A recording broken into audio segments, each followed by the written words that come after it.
And here we go. We seem to be live. And we'll just hang fire whilst we wait for people to join the call.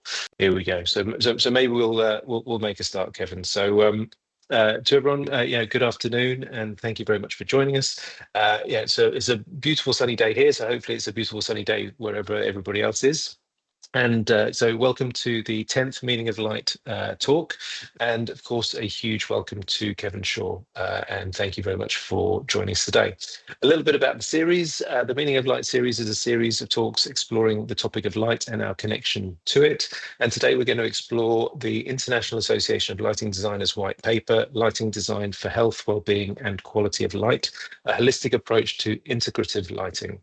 The white paper was co-authored by Kevan Shaw, Yanis Ladopoulos, Chiara Carucci, Alexia Gica, and Lorraine Colcott, with the assistance of Virginie Gabel, Marika Gordin, Roger Sexton, and the Good Light Group. And today we have the pleasure to have Kevan with us to present the white paper. And before we start, I thought I would read the first paragraph of the abstract of the paper to hopefully set the scene. Designing a good lighting environment has become more complex. Until recently, lighting designers, architects, engineers, and lighting manufacturers, pretty much anyone involved in lighting design, have concentrated on creating a lighting environment for the visual functions that respond to architecture, and are limited increasingly by requirements and regulations on sustainability and energy efficiency.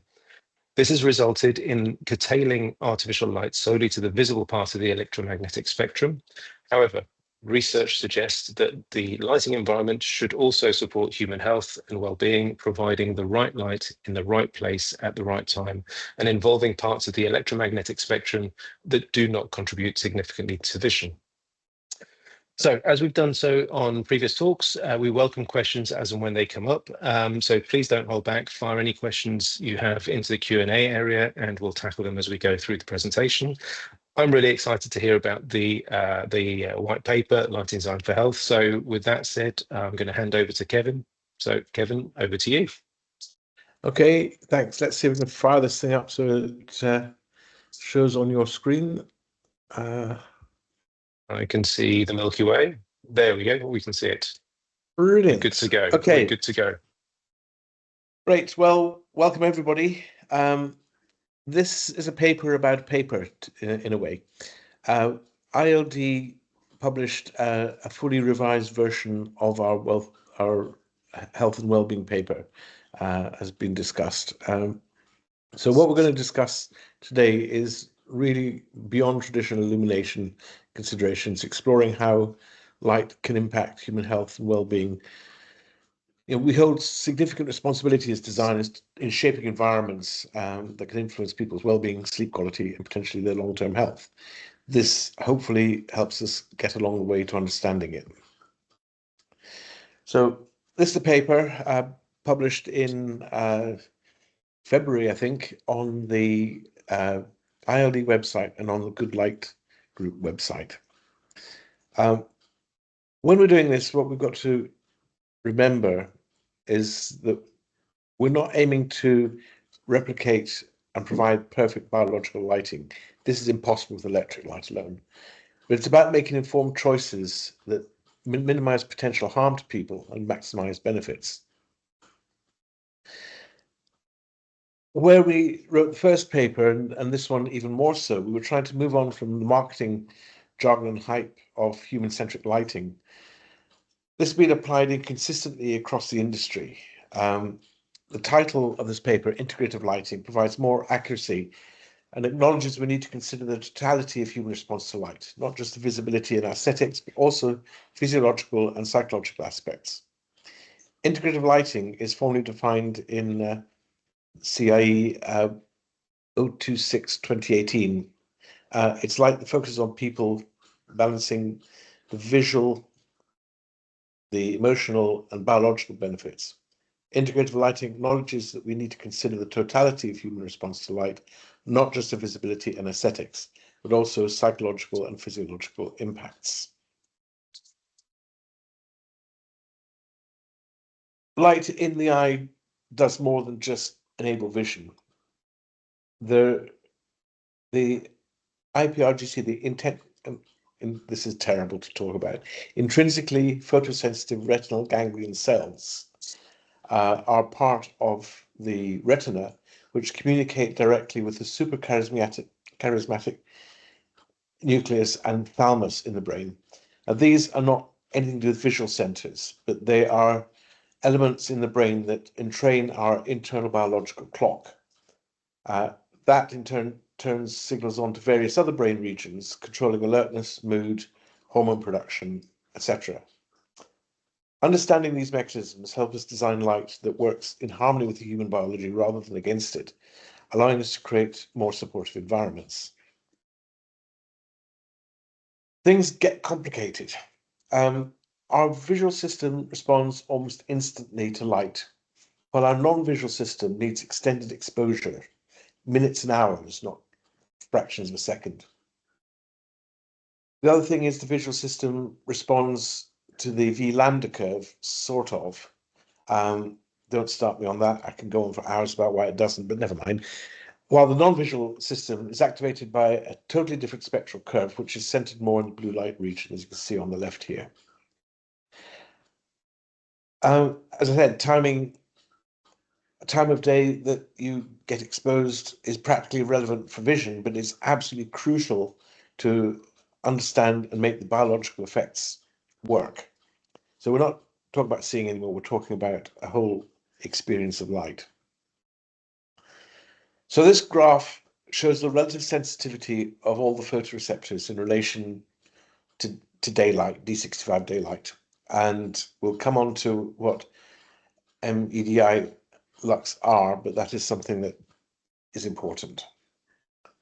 If we look at the photopic in the yellow and melanopic in blue, it demonstrates the difference in the response spectrum between these two sets of senses and sets of activities in the eye.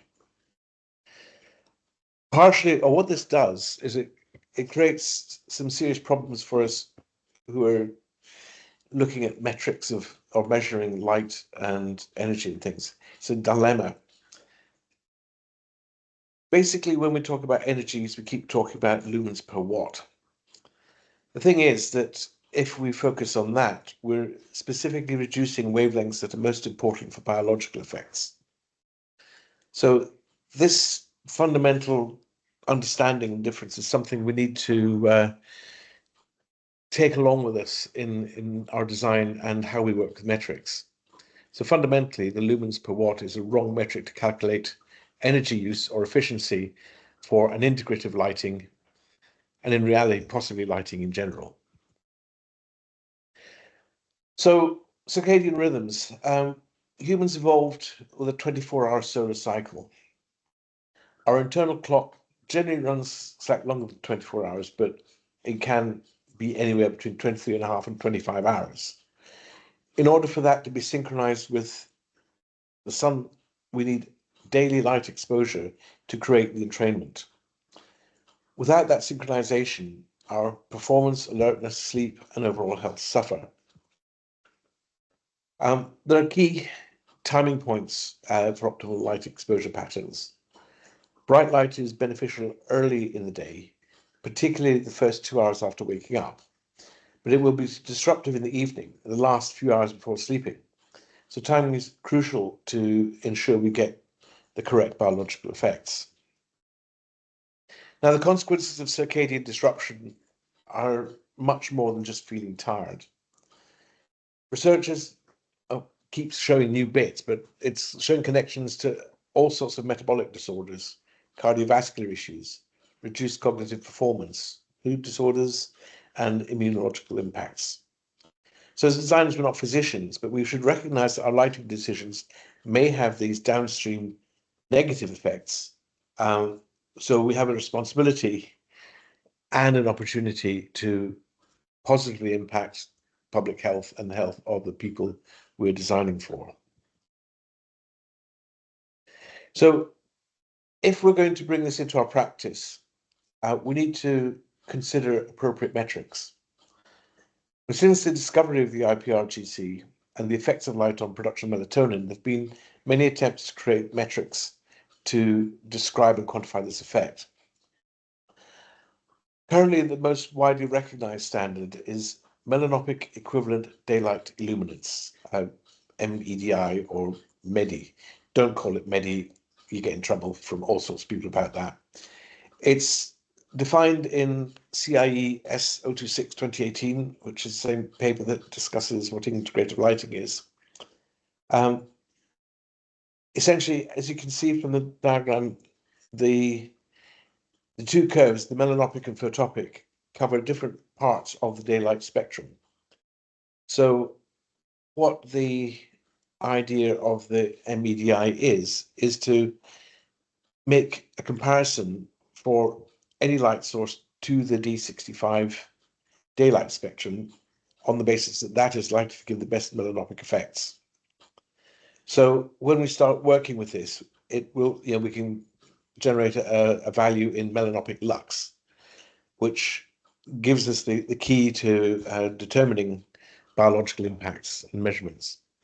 So one thing to bear in mind, that what we're talking about here is not horizontal illuminance. What we're talking about is light vertically measured actually at the eye. It's the amount of light gets into the eye and affects the IPRGCs in the retina.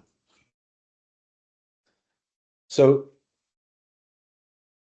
once this has been established, there was many different people working on exactly what the quantification should be.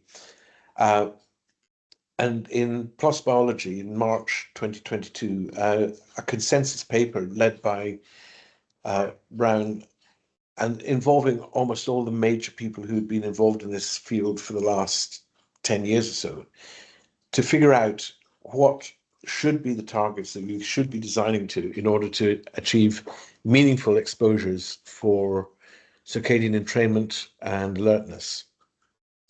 So this is the summary. Throughout the daytime, the minimum melanopic EDI should be 250 lux at the eye, 250 MEDI lux at the eye. In the evening,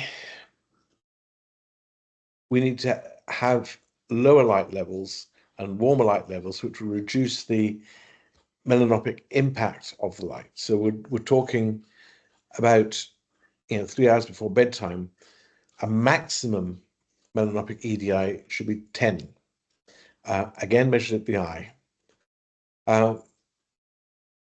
Essentially, it says in the paper, the spectrum should be depleted in short wavelengths. In human speak, that means less blue, more warm, which I think is reasonable and probably what we tend to want to do anyway. Now, one thing that we have to bear in mind with this is, as with almost all lighting research, the people who have contributed to this are a fairly specific group. In this case, it's typically 32-year-olds. Older populations may need higher light levels due to reduced light transfer to the aging lenses, and very young infants also may need a lower values because of their eyes are more open to blue light. Unfortunately, these variations have not been subject to any useful research, so we've got no absolute guidance that we can give, and we need to be very careful about second guessing what are the right ways to do these things in these circumstances. So how do we do this? How do we understand what an MEDI value is? Well, thankfully, CIE have provided the S026 toolbox. It is, I was about to say simple Excel spreadsheet. It's not. It's a very complicated Excel spreadsheet, but it's quite easy to use once you understand what it is. So on the left is a section of the input page. Typically what you need to do is you need to input light source data, spectral information for your particular light source, and you enter the amount of melanopic lux you want. Sorry. You enter the amount of the amount of photopic lux you're going to deliver by calculation.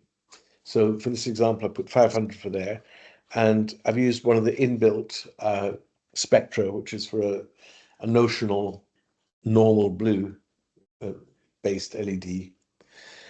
On the right hand side, you've got the output page. So in this, there's lots of information here, which is used for lots of other research purposes. What we're focused on here is the melanopic lux at the bottom right. And that would be the MEDI lux value for 500 lux of that light source. In this case, it's significantly lower, 316.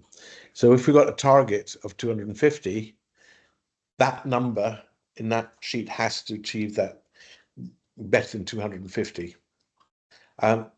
It seems a bit clunky, but it's actually very simple to do.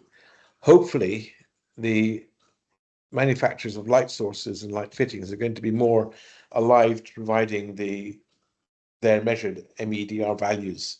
So we should only need to do this when that information is not available. If we want to do this, we have to just talk to manufacturers and suppliers and get them to do the work for us on this. So as we were working on the papers, a whole new area popped up. And that is impacts of the infrared and near infrared part of the spectrum. These were traditionally considered wasteful in lighting terms, wasteful of energy, and not of much use in terms of adding to the visual field. So we have another issue here of something that we've been throwing away that we might need to be keeping. So what has been understood from various research is that infrared and near infrared has a serious impact on cellular mitochondria. Near IR and IR penetrate through clothes and can penetrate deep into the body depending on the wavelength. So if this is so important, it starts to put some questions in the huge rush we've had to move away from incandescent sources, which are naturally rich in deep red and infrared, to LEDs, which really struggle to provide deep red and infrared light in their spectra. So research on this by Glenn Jeffrey, Robert Fosbury and others suggests that IR and NIR influence mitochondrial function. What are mitochondria? They are elements within cells that convert nutrients to cellular energy. They play a critical role in cell signaling and in our metabolisms. So the studies indicate that appropriate IR and NIR exposure supports mitochondrial health, therefore affecting everything from cognitive function, tissue repair, and many other aspects. It's a new frontier, and research is still developing, and currently is much more about medical intervention than is about appropriate adding back into our general lighting. However, we just need to think that what has happened. If we look on the left here, we can see an incandescent curve, which goes up, shoots up in towards the deep red and infrared and carries on. So we've lost all that because our LEDs really are deficient in red and infrared. So that's a question. But compound that, if we look at the graphs on the right, the bottom graph shows transmissions of infrared through normal glass. However, these days, every project just about is using low emissivity glazing.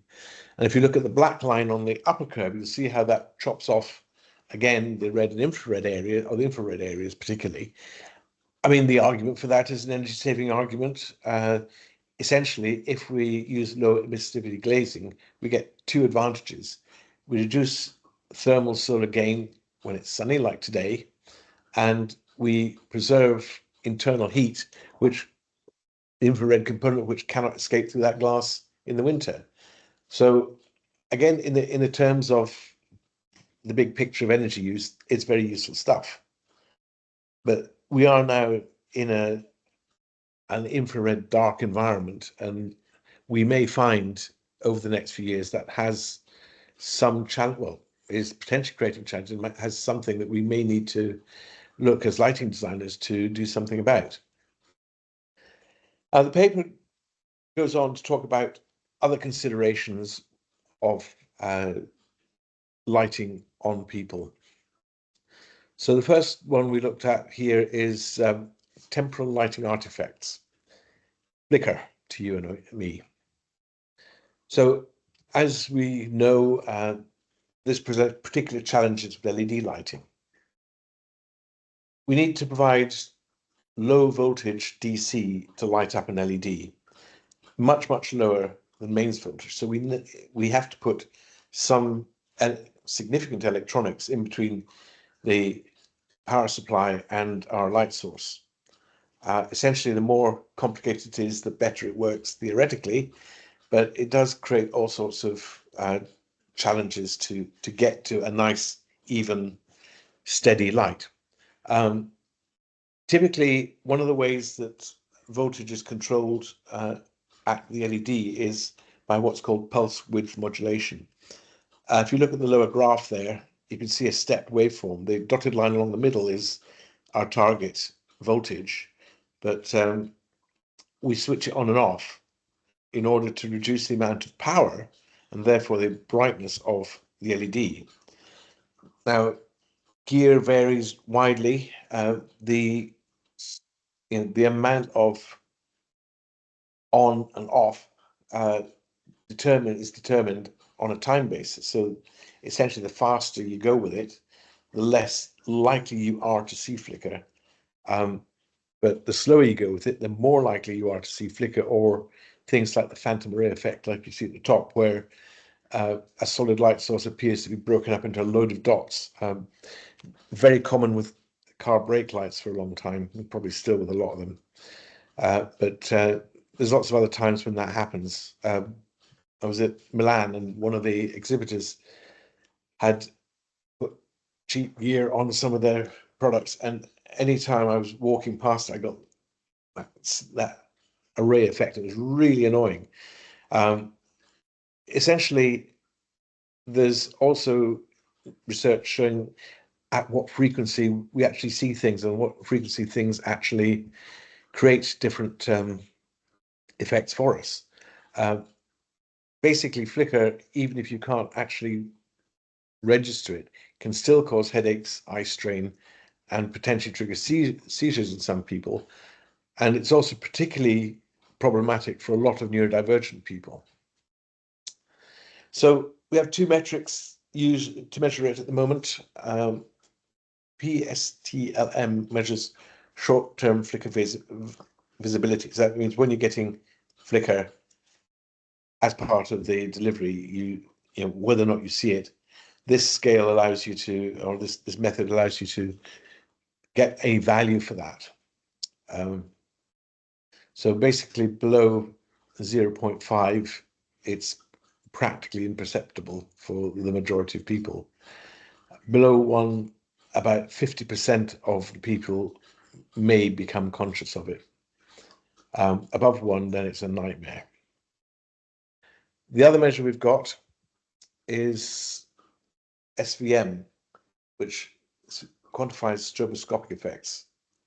So currently, the current eco-design regulations require a PSTLM of under 1 and an SVM of under 0.4, which basically is on the basis that like 50% of an average population will not be able to perceive it.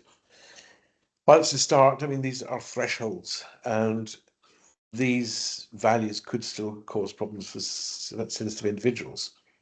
So from my point of view, I would like to see lower values than this all the time, but absolutely essentially in environments serving vulnerable populations. The other problem with the flicker, and particularly the SVM, is videography. Now, it's a serious problem because you get artifacts on your video output. You may have noticed this sometimes with the camera on a mobile phone, where you start to see bars moving across the image. it's obviously not ideal. And if you've got a particular video sensitive environment or somewhere cameras are being used, which is increasing, I mean, even if it's security cameras, if you've got bars across them and you're trying to identify somebody, it's not going to work very well. But if you have a more broadcast sensitive place, I mean, sports halls particularly, where they may or may not bring in cameras at some point, you really need to make sure that what you've designed is going to be protective of this problem. Actually, using the camera on your phone, and sadly, cheaper phones work worse with this. So if you've got a cheap phone, you're better off. It's good to demonstrate that there is a flicker problem when it can't be naturally felt by the person who's looking at it, whether that's your client or the project manager or whoever else has got an interest in it. Another major issue that has come up with LEDs is photobiological safety, the blue light hazard. So potentially at the beginning of LEDs, 15 years ago, 12 years ago, maybe this was a justifiable concern because we saw an awful lot of very high blue peak LEDs without much knowledge or consideration of this. But now we've got to a point where that the LEDs have been tamed so the major concern, the risk isn't there. Concern's been eliminated. So properly designed general lighting really poses minimal risk these days. However, there can be situations where you could have a dangerous blue emission. The two classic ones are magnification of light sources and failure of protective phosphors. I mean, just like you don't take a pair of binoculars out to look at the sun, you don't want to be bearing down with a magnifying device or a microscope on an LED light source when it's live. And the other thing which is a problem potentially is the failure of phosphors. When the phosphor is over the blue dye, then it is absorbing most of that blue light and converting it to something less harmful. If the phosphor detaches or falls off or gets knocked off, which I have seen happen in some situations, then potentially the blue light hazard can arise because you've got nothing filtering the blue direct off the chips. And if it's bright, then you might have a problem. But right now, products that we specify normally should comply with EN 62471, which meets a risk group of classification of 1 or 2. That's good. But again, remember that infants, especially children under 2, and also people suffering from certain medical conditions, can have spectral sensitivity, and that requires additional caution. Know your client, know who's going to be in the spaces of your lighting. The other thing we need to be aware of as we go forward is that existing product developments are starting to use UV and violet pumped LEDs. As the wavelength decreases, the risk of inappropriate emissions becomes greater. So on the left, we see a product where we've got a violet pump. So very specifically, this one has been targeted for melanopic evening lighting because the blue bit, which triggers melanopic response, has been completely taken out of the equation. In reality, it's also pushing up the reds and yellows because of the phosphor mix. But we need to be aware that there are potential energy efficiency preferences for moving towards ultraviolet or violet as the pumping color for lights in the future. So keep an eye on that. The other new thing or newish thing is laser diodes. Currently, these are used in specialist applications such as projection stage lighting. And typically the way they work is the laser doesn't point out of the device, it points into it and blasts a small area of phosphor, which does the light emission. So we don't have direct laser emission. However, things can go wrong, and there will be other devices that use lasers. Laser emission is pretty damn dangerous. We get away with the very low level lasers for pointers on presentations and things, but that's the limit. Getting up above that, then lasers will cause eye damage pretty quickly.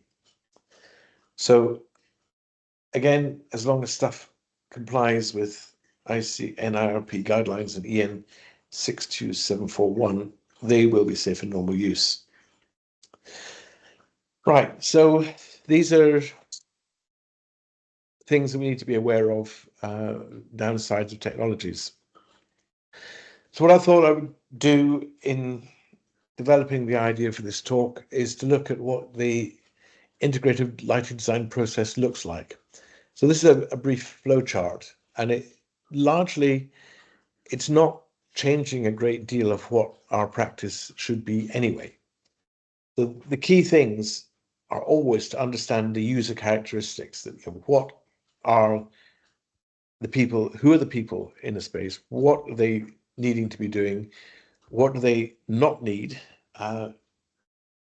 So we need to know age groups, visual acuity needs, sensitivity, special characteristics, the task types, level of concentration needed, the visual demands needed, and also analyzing the time of space use. Because as I said early on, to make this work, it's not just there or not there, it's there at a specific time in the daily cycle to have its best effect to achieve what you want to do.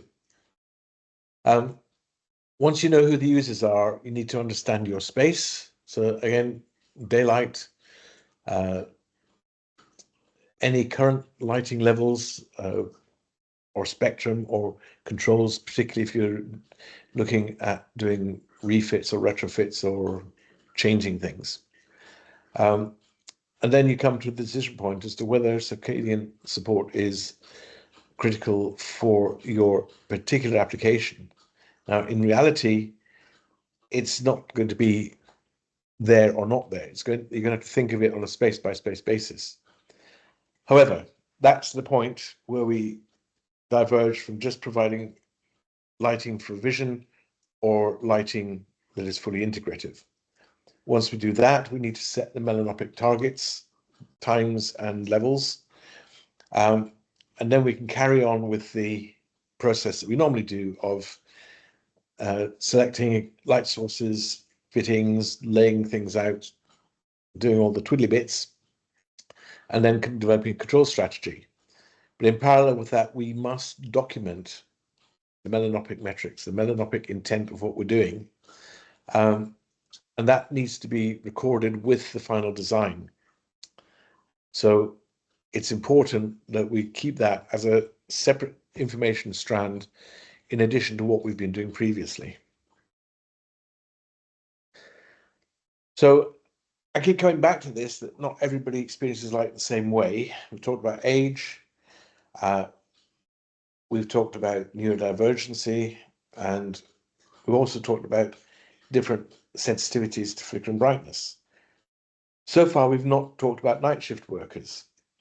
Now, that is a particularly interesting group of people, and it depends very much on what pattern they're working, because it may be possible and it may be beneficial to provide specific melanopic effective lighting out of sync with the daylight hours, particularly for people in high-risk environments working overnight. This would be a good thing, providing the night shift workers are on a long pattern. If you've got night shift workers who are working, a normal 3-shift pattern week on week on week, it might be a really bad thing to do, because you're forcing a change to their the diurnal cycle according to something which they're not going to be able to recover from if they're doing a short 1 week or 2 week pattern. So there's a lot to be thought about night shift workers, but these things are part of the integrated design process. And need to think about ways you can provide accommodations or alternatives for each and every person who's not in the normal run of things. So while integrative lighting is increasingly recognized as a valuable add-on consideration to lighting design, it's been relatively slow to be incorporated into lighting standards. Currently, there's a couple of places where it does come in, and we'll go through these. The first one is the WELL standard, and the second one is the German industrial norms, the DIN standards. It's likely to see WELL elements starting to appear in BREEAM. It's been talked about now for some years. So let's go there first. So in the WELL standard, section L03, it suggests a minimum melanopic lux for at least 4 hours daily, with reductions when there's adequate daylight. That is getting close to what we're saying is going to be effective if those 4 hours are properly chosen. If you put 4 hours on late afternoon, then that's a really bad thing, but you would still comply with WELL. If the 4 hours includes the early morning, then it's a good thing. There's a lower tier, tier 1, and it just is specifying 150 EML, which is below what we believe to be usefully effective. So I'm not sure it's a target I would shoot for. There are challenges with this though, because depending on how you do it, it's going to be quite difficult to get to the 250 melanopic EDI and maintain the required glare rating, which is currently UGR 19. I could riff on for an hour about glare ratings, but I won't. But just bear that in mind, that there's a challenge achieving good glare numbers and good melanopic numbers, because you're actually needing to fire light straight into people's eyes to achieve the melanopic exposure that you want to do. Needs thought, needs careful design, but that's what we're here for. Now, the other paper that's around at the moment is DIN TS 67600, which provides much more comprehensive guidance on the design process and on maintenance requirements. It restates the CIE 026/2018 definitions of integrative lighting and associated recommendations. It also requires, which is very important, monitoring the installation after 1 year to get user effectiveness feedback. Well, this is something that I think we all struggle with, is getting post-occupancy information, evaluation, and studies done on the projects we do. With the integrative lighting, with the melanopic thing, it's much more important to do it, because we are contributing now to the body of knowledge in this new area of lighting. It's also useful for us to understand the acceptance of the lighting scheme, which is going to feel a bit different from regular ones. And we need to know that we're meeting our design goals. I mean, both the standards we've talked about so far are voluntary, but can be included in project requirements that we have to address as designers. Since we published the paper, this was published. It's ISO CIE 8995-1 2025, Light and Lighting Workplaces Part 1 Indoor. That title might sound vaguely familiar. It is the same as EN 12464-1 of 2019, which is the European standard or European recommendations for workplace lighting that we all love or loathe and use all the time. The document is very similar to EN 12464. A lot of it is a cut and paste. All the requirements and everything else are the same. However, it's 2025, not 2019. So they have included in the standard some suggestions on IPR GEC influenced responses to light. So they are making recommendations within the standard for exactly what we've been talking about so far, the quantity of melanopic lux and the durations and everything else. So this is the first time we see this properly incorporated in a lighting standard. Now, it's up to us if we want to promote this. We can drag this standard out and start waving in front of people, pointing out that it is effectively an update of EN 12464-1, but it isn't really. So anyway, we've got this, which is section 5.4 that talks about it. And then we have Annex B5.3, where we see yet again the same recommendations that we've seen from the brown paper from 2022. So this is it. This is where we're going. So where do we go next? Well, CEN, this is the European Standards Committee who write EN 12464 and most of the other European focused standards, are now involved in looking at this. I have been strong-armed onto the work group for this, and we first met in June. The discussion at that point, which I probably shouldn't be sharing in detail, was that we want to work towards an EN technical standard, which may get called Light and Lighting Integrating Non-Visual Effects of Light. This can be delivered in CEN terms quite quickly, which is 2 years.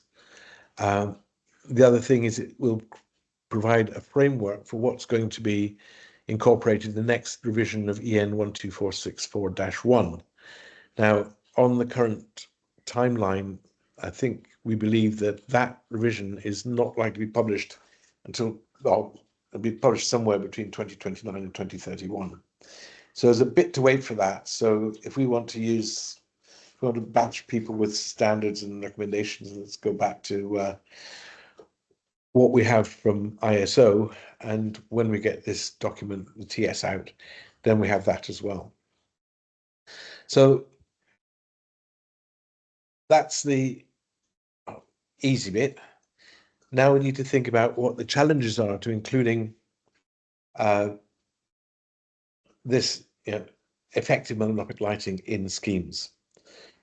So the first one's going to be energy code compliance. As we discussed, measuring things in lumens per watt is not helpful when we're trying to be looking at particularly light out with the V lambda curve.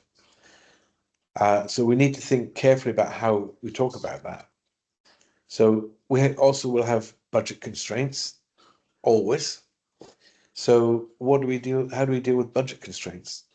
I think going back to our workflow and deciding really where these kinds of things are going to be effective.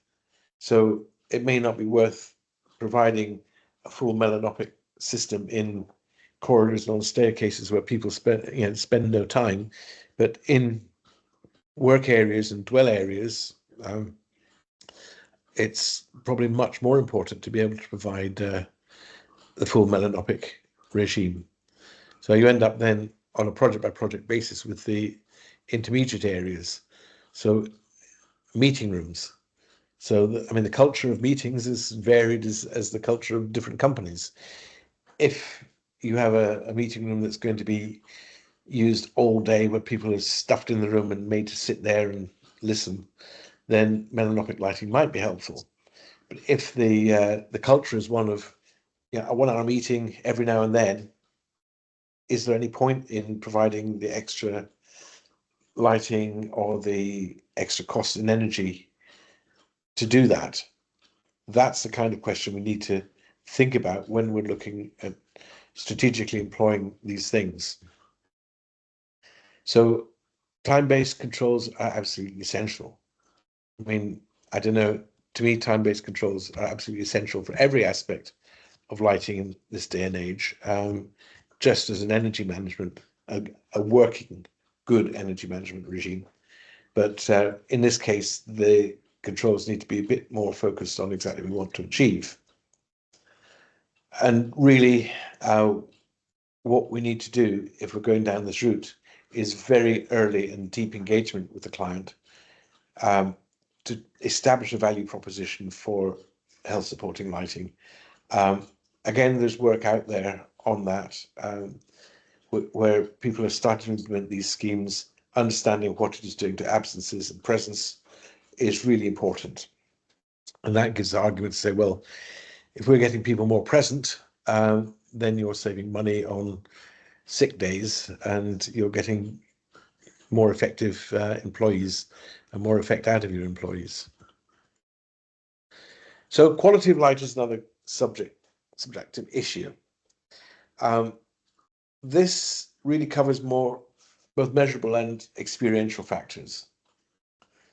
So true lighting quality has to include appropriate luminance, good color rendering, proper distribution, temporal stability, biological appropriateness, and emotional responses, all contextually appropriate to the space, function, and the users. Our evolution as animals has developed through outdoor living as hunter-gatherers and in agrarian societies right up until the early 19th century. Given that we have changed in a very short space of time to predominantly indoor industrial society, really only in the last 2 centuries, we have to consider that our physical beings have not sufficiently moved on in our relationship to light. We have not evolved in 200 years to change the evolution in 200,000 years. So visually, we function as a species intended to live predominantly outdoors, in daylight during the day, and indoors, or at least in protected space, beside an open fire at night. These conditions of bright, high color temperature light in the day while we work, and low brightness, warm, incandescent light at night when we relax and sleep are our natural condition and seem to be reflected in what we're learning about the non-visual impacts of light. Exposure to natural views and to daylight also has been shown to enhance psychological well-being, reduce stress, and improve overall mood and alertness. This underscores the importance of integrating these elements into lighting design. Variability in rhythm in light, mimicking natural patterns, also can support circadian rhythms and improve sleep quality. However, we must remember that whatever we do with electric light cannot replicate or replace natural daylight. With integrative lighting, we seek to mitigate some of the issues caused by our spending more than 80% of our time in buildings, but we need to be honest with clients about limitations. We're not creating medical interventions, we're just developing supportive environments that minimize harm and potentially promote well-being. So, before I conclude, I'd like to look at a practical application from one of our projects of an appropriate integrative lighting scheme. Care homes are an excellent use case for integrative lighting. The majority of residents are cared for 24/7, 365, giving the best opportunity to provide the right light at the right time within their circadian cycles. This project is in Hon, Iceland, and it's for a new wing and refurbishment of an original care home building. So, in principle, the residence rooms had full fabric ceilings with a central area of LEDs. These are color tunable between 2000 and 5000 Kelvin. Also, there's a strip of amber LEDs on the window wall. That's there for an evening effect, and possibly a dawn effect, and low-level overnight observation lighting. The idea was developed from the architect Basalt's idea for the Blue Lagoon Retreat Hotel. During the day, light levels have slowly increased as the resident wakes to achieve appropriate MEDI and remain bright and at a relatively cool color temperature until late afternoon, when levels start to reduce and the color temperature warms, reducing the MEDI until bedtime. Then the lights are extinguished, or if necessary, a very low level of the amber light remains for those residents who require constant overnight supervision. There are sensors which detect if a patient starts moving, maybe to get out of bed for the toilet. In this case, the low-level lighting is ramped up, and specific vertical lines of light illuminate near the toilet door. This gives specific visual cues to help residents stand and balance and orientate themselves. So there are other lit elements in these rooms, which you don't see in the picture because that's from the hotel, which are there to provide a sense of homeliness. They're not providing huge amounts of light in the overall scheme, but they do make the place feel comfortable and relaxing.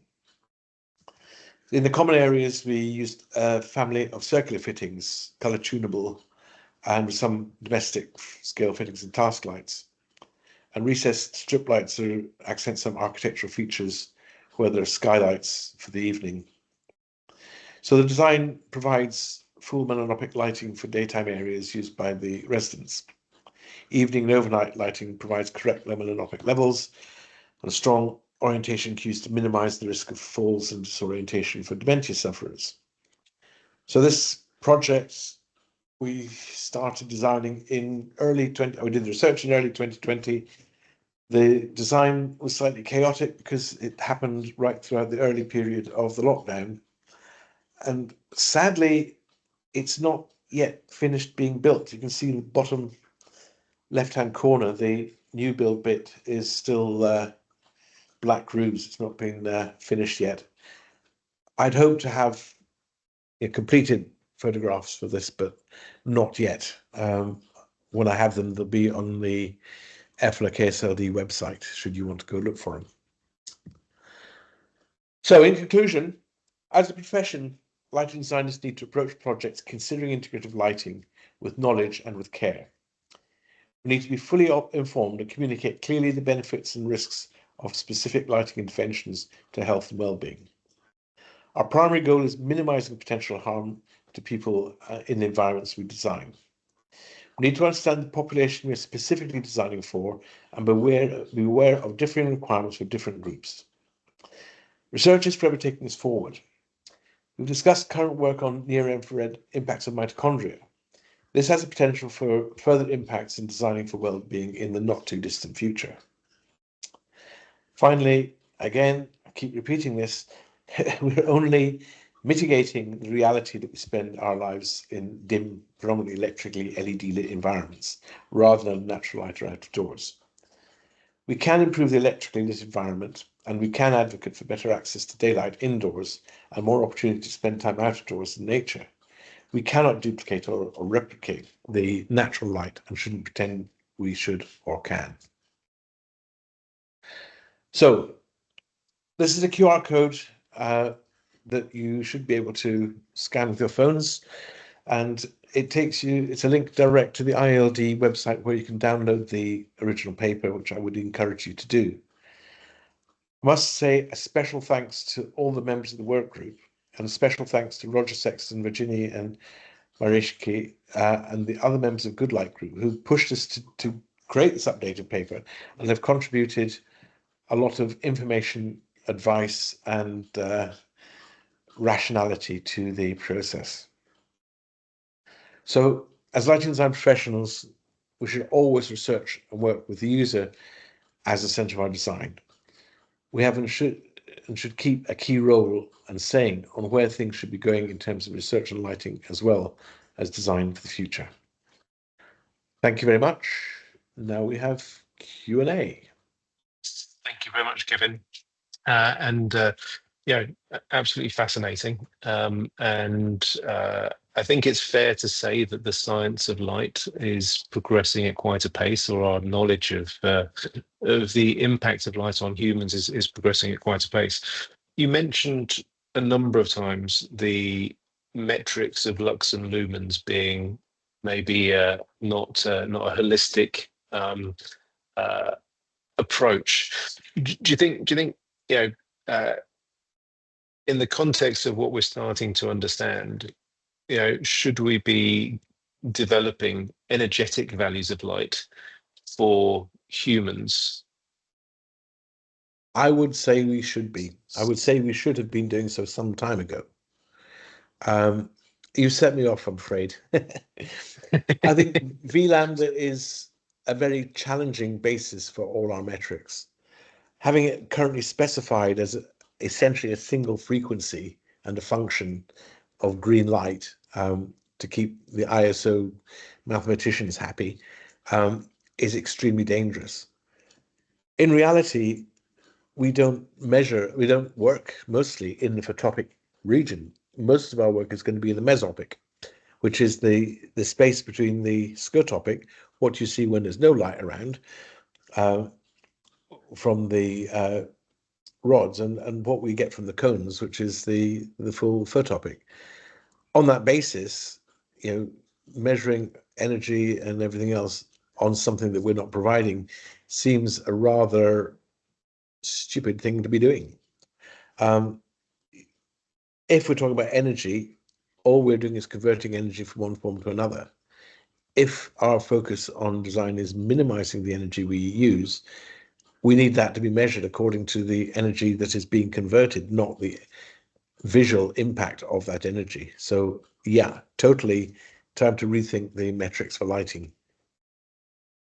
And you also mentioned, as part of the sort of the paper, I think it was the PLOS paper, looking at the MEDI levels during the day and also at nighttime. Yeah. Just out of interest, have you ever measured what we receive from a television or from a phone if we're using it in bed at night? What sort of levels are we getting? Are we going? With a phone, we hold it so much closer to the face than we do, maybe a television. But is that an impact? Is that what is the impact? Okay. I can't quote the papers, but there have been a couple of papers looking at this because there's been a huge thing about blue light off of phones in particular, and screens and pads and laptops and big tellies. But there's been a paper, and I can't quote what it is just now, that actually looked at this, particularly in relation to small screens and phones, and essentially came up with the conclusion that actually the amount of light is not having a significant impact on melatonin production at that time of night. So again, it's something else, in a way, a bit like the blue light hazard, where we got really panicked about something that seemed to be a potential problem. But when you actually dig down through the numbers and do the research properly, you find it isn't really a problem. I don't know.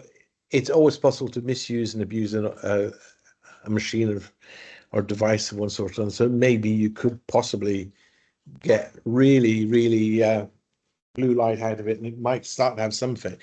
But in reality, it seems that the research is saying that it's not a major concern. We need to be thinking much more about the ambient light and the light we provide from our lighting designs. One of the thought that that also came to mind when you're talking about flicker and looking at SVM at I think you said was it 0.4? Yeah. Yes. There's just a phenomenal amount of cheap and nasty LEDs on the market.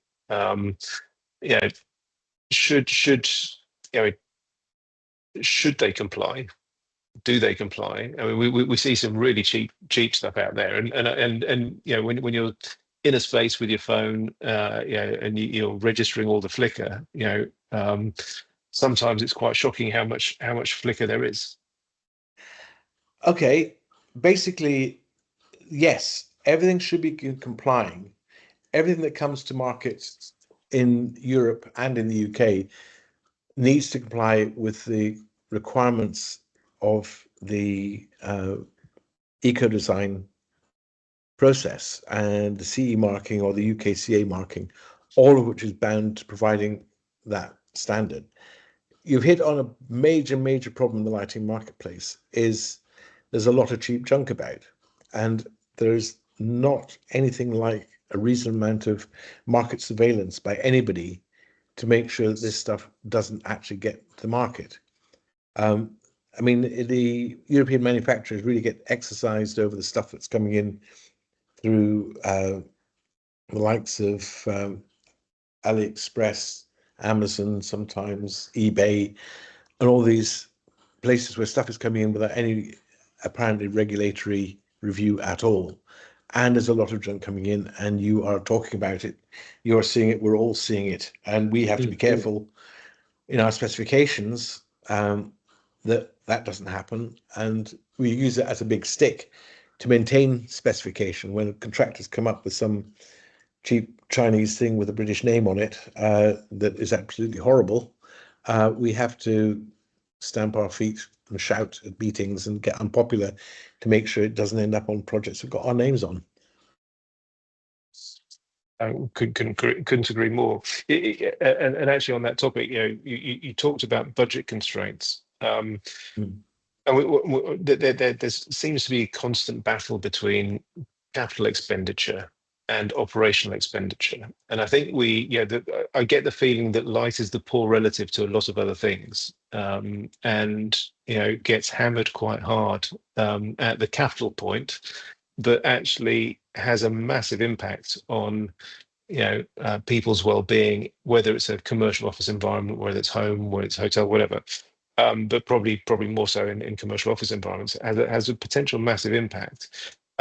Yet, the overriding issue seems to be the capital expenditure. And how do we get that message across to clients that actually the long-term cost is far greater? Well, I think the problem with the majority of building process is that there's a huge disconnect between the person who's stumping up the money to build the building and the eventual tenants and users of that building.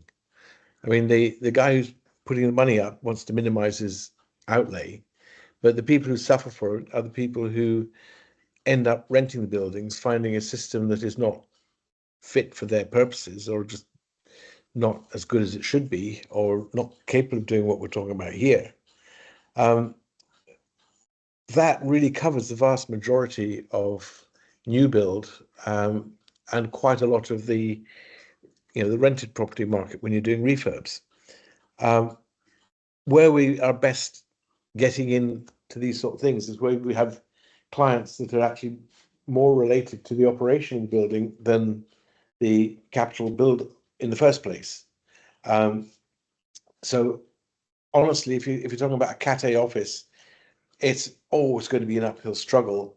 The only time it actually works, and we've done it on some projects, where the building owner realizes that if he has this much better solution as part of his offer of the building to somebody else, then he's going to be making better, or quite often just faster, money out of it. So it's a case of education and a case of just seeing where you are with the particular client for the particular project and how they're viewing spend on the project. I mean, if we get the messages across that actually this makes better buildings, and we start to get more and more end users and clients asking for it, that's when the people who do the capital expenditure will start to listen and allow us to incorporate these things and pay for them. You mentioned obviously in one of the sections about near infrared and infrared, and obviously the work that Glenn Jeffrey, Bob Fosbury, and equally I think Scott Zimmerman have been pushing forward with of late. I find it quite an exciting sort of moment as we start to really uncover or understand much better the human impact of light. I just wondered what your thoughts were. Do you see this potentially becoming reintegrated into the built environment? I think there's a very good chance that it should be. I mean, the majority of research this morning on this field so far is to do with medical interventions. We need somebody who's going to pick this up in a more wholehearted way. I think there's one paper at the moment out about it, and in what the implications are and what assistance would be provided by adding IR back into general lighting. I mean, as I mentioned, in terms of us being humans, the idea of having high infrared warm lighting at night is baked into our genetic makeup right now. So it's no great surprise to find that actually all that nice stuff sitting in front of the the fire or whatever actually is doing us good seriously in a health framework. So yeah, it's definitely something that needs to get looked at. Somebody needs to do work and just see exactly how infrared poor the general indoor environment is, and then we start working back round as to, well, what's the cause, what's the solution. I mean, maybe it may be that it doesn't become a lighting solution. It may become a heating solution, because basically there's been quite a lot of developments in infrared radiant heating systems over the last decade or two. It could be that implementing those as a first preference to underfloor heating or storage heating, something like that, might be the solution to increasing the infrared. That works fine in the winter. In the summer, not so much. It might be a place for lighting just to deal with summer. But I don't know. It's definitely something that needs more academic work on, and then some figuring out on how we could practically bring it in. I think basically light source people need to start thinking about this. I mean, we still have very, very red deficient LEDs, and even with the newer phosphorescent coming on that are peaky in red, they're still nowhere near the near infrared and infrared areas that would be effective in this sense.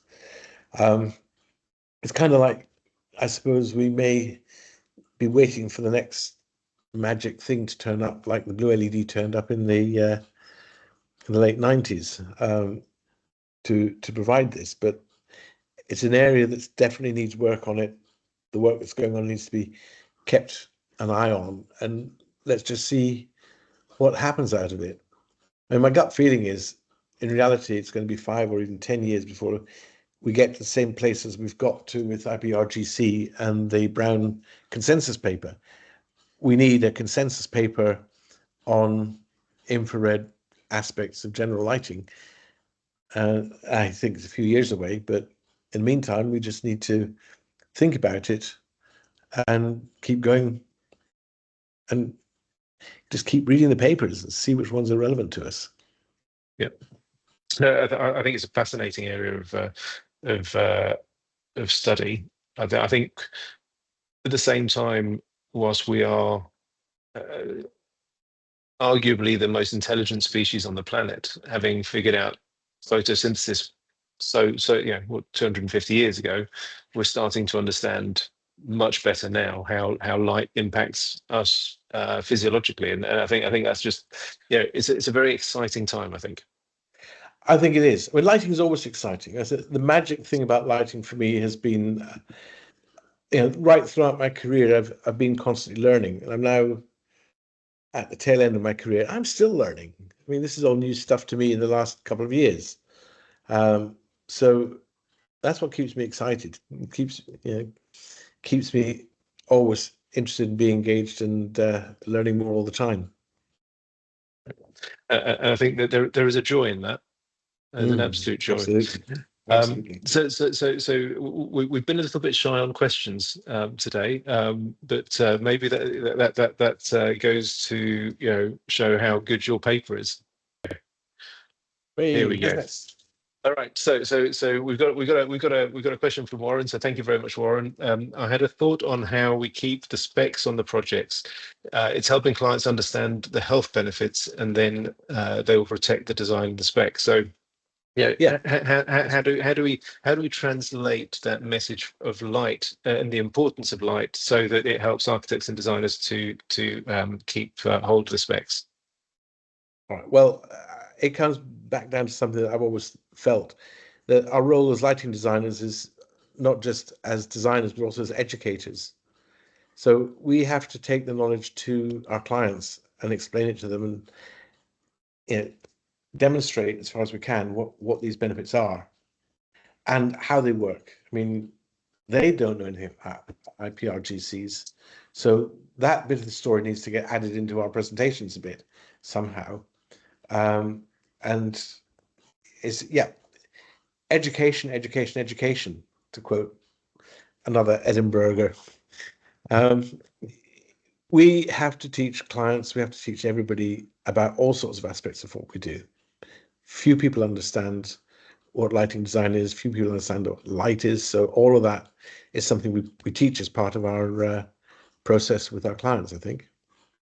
And so Warren's an architect. What would you advise Warren? Because I would imagine that Warren does use lighting designers from time to time, but also will end up working with engineers on projects. And so how does Warren translate that message across as an architect?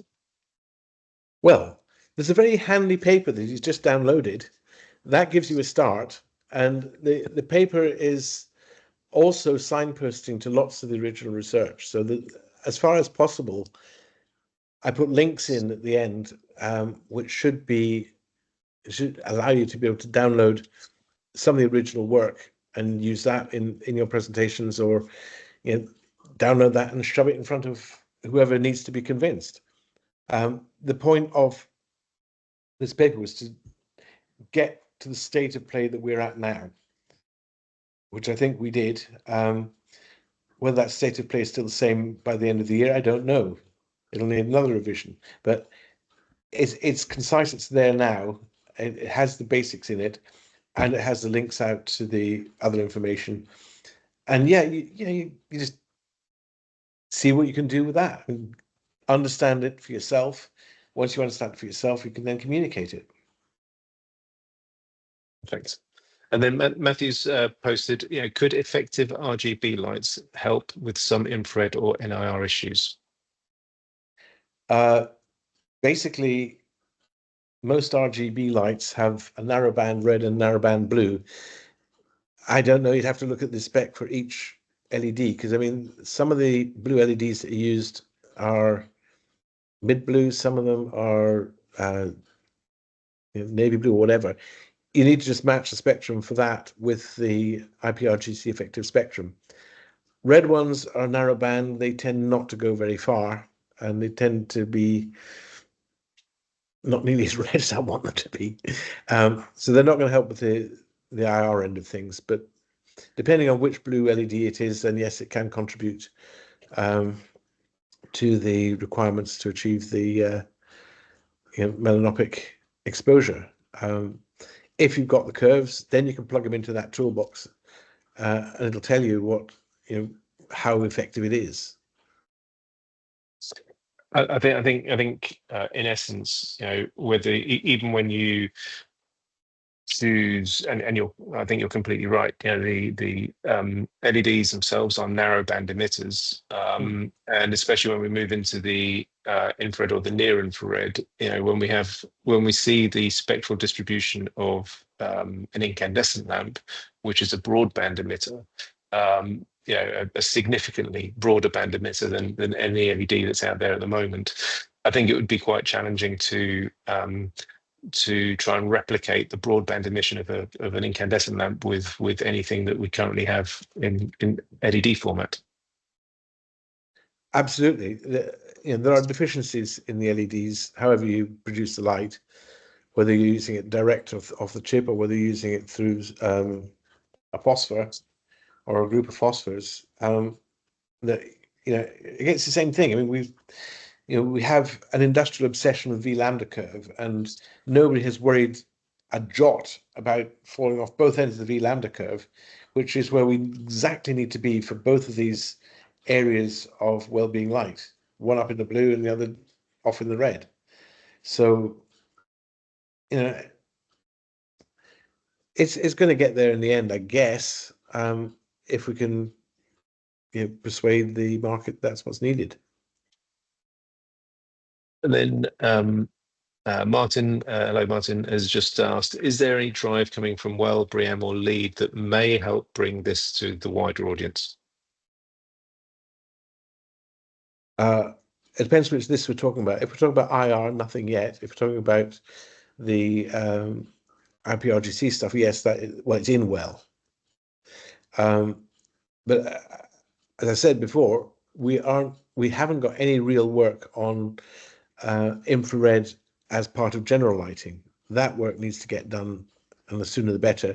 Then we've got something we can use to move it on and persuade people this is what's good and what we need to do. So thank you for that, Kevin. A point from Nick. He said, with respect, we can educate clients all we like, but the building consultants and contractors will still trash our specs with their value engineering shenanigans. So I don't know, how would you like to respond? I 100% agree. If they get away with it, it's not all in our remit. I mean, if we have the design team behind us, we stand a better chance. But at the end of the day, money speaks. And well, I mean, value engineering is not value engineering anymore. It's cut cost. I mean, the point of value engineering, as it was introduced way back in the 1970s and 80s, was it was a way of providing for a lower cost the same values, the same qualities.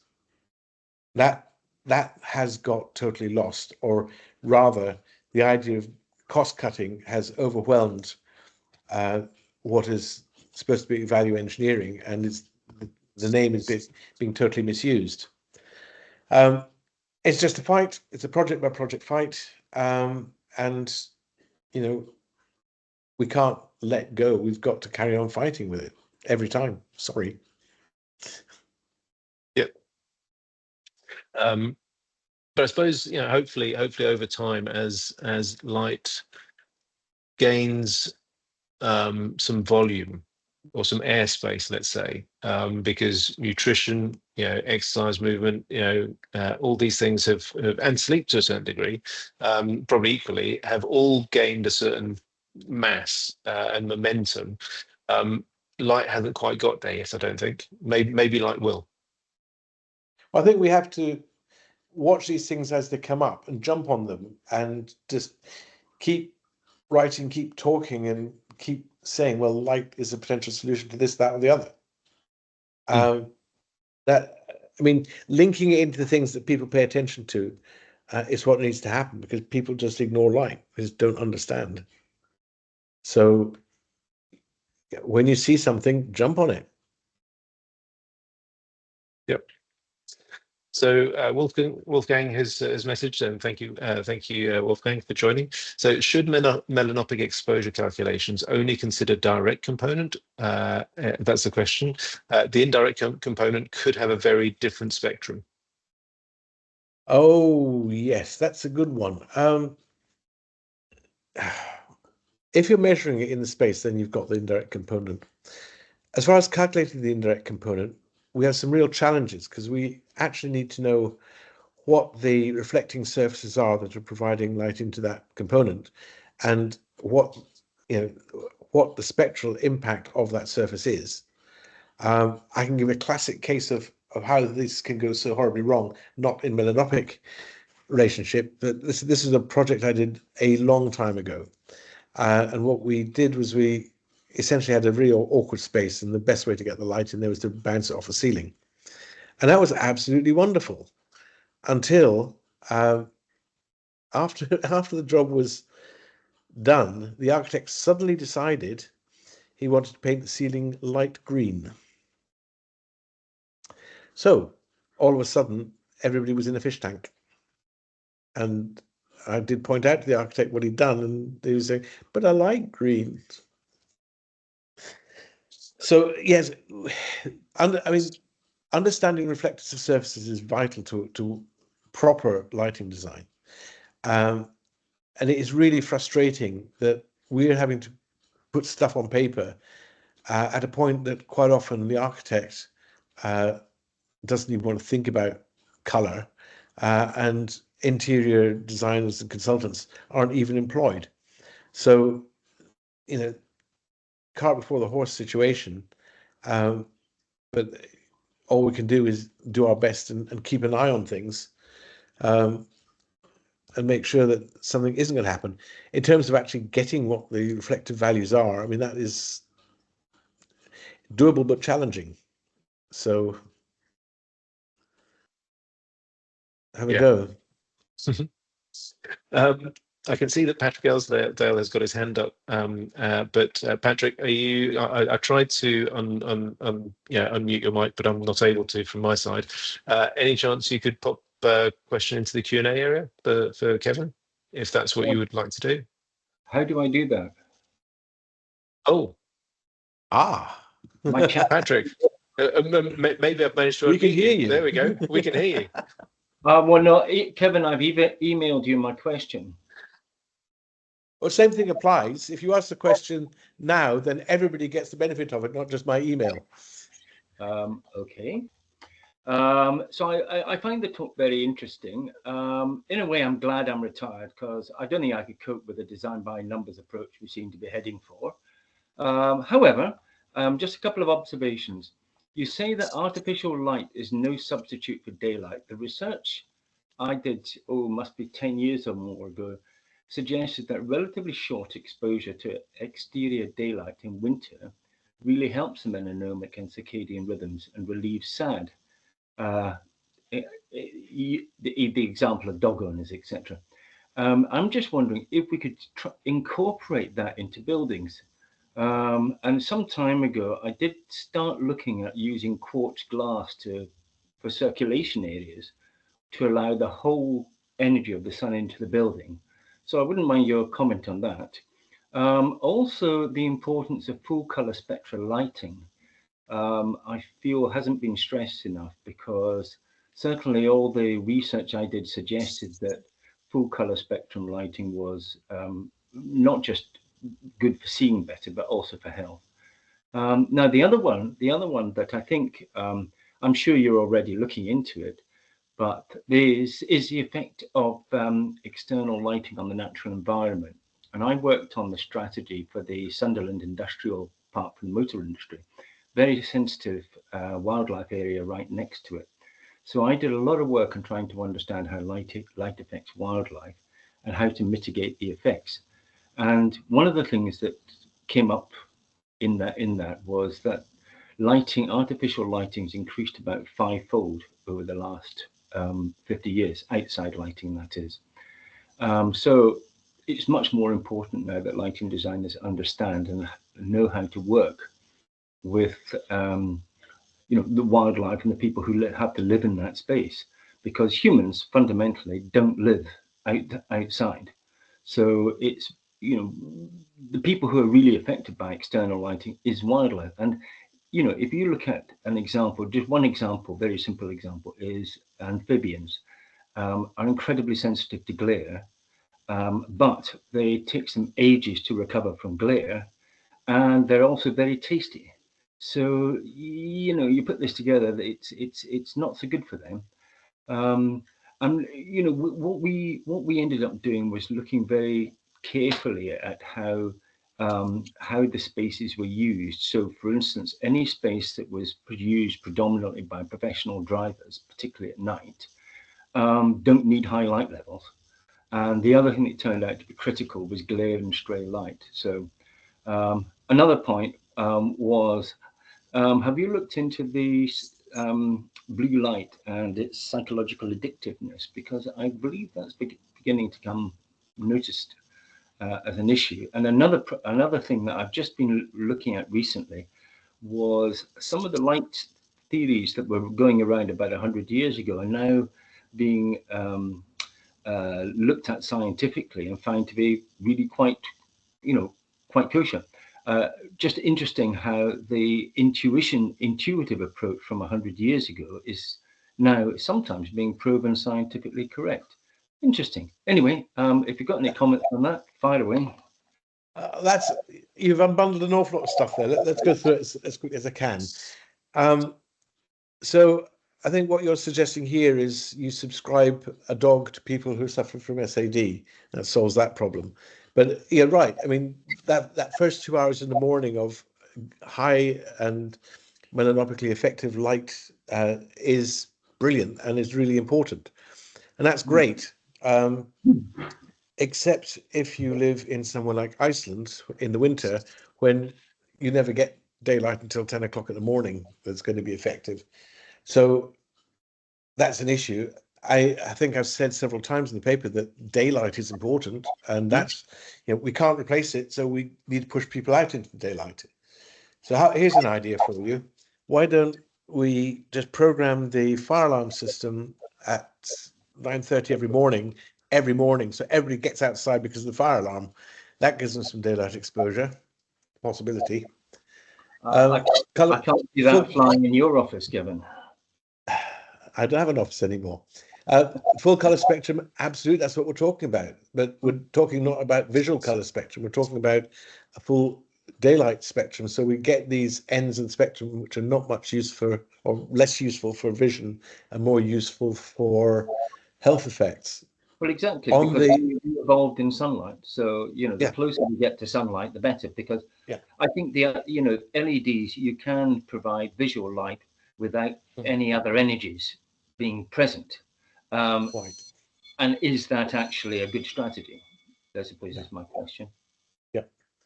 Yeah, I think that is a very good question. It is dead right. It's something we need. On the effective lighting of the natural environment, that's not this paper, but IALD does have in train a white paper on that very subject. So probably not going to turn up until end of next year, but we're thinking about it.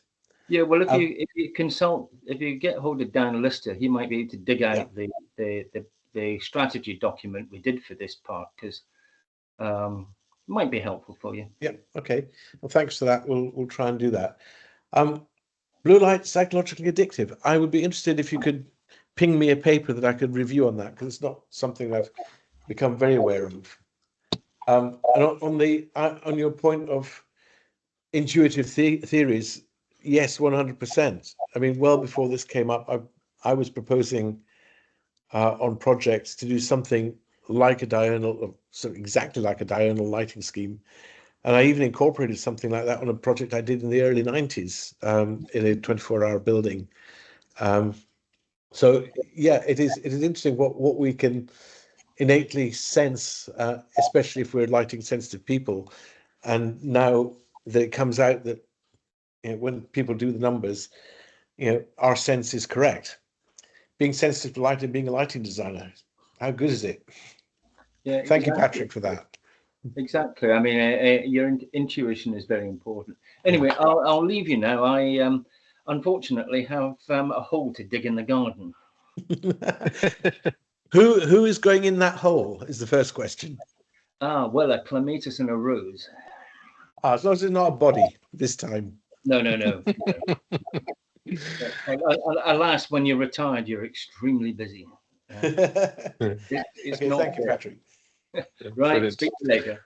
Bye. Thank you very much, Patrick. And we have no further questions. So, Kevan, I am going to say thank you very much for the time you've given us this afternoon. Absolutely, really fascinating, and really looking forward to see how this progresses through into design and environments. Brilliant. Thank you very much for the opportunity to do this. I would say to everybody, please do read the paper. And if you have got questions, if you don't know my email, I'm sure you can find it out, or Ulysse will give it to you otherwise. And I will do my best to answer questions. Brilliant. Have fun, folks, and have fun with light. Thanks. Thank you very much, Kevan. Thank you. Take care. Bye. Bye.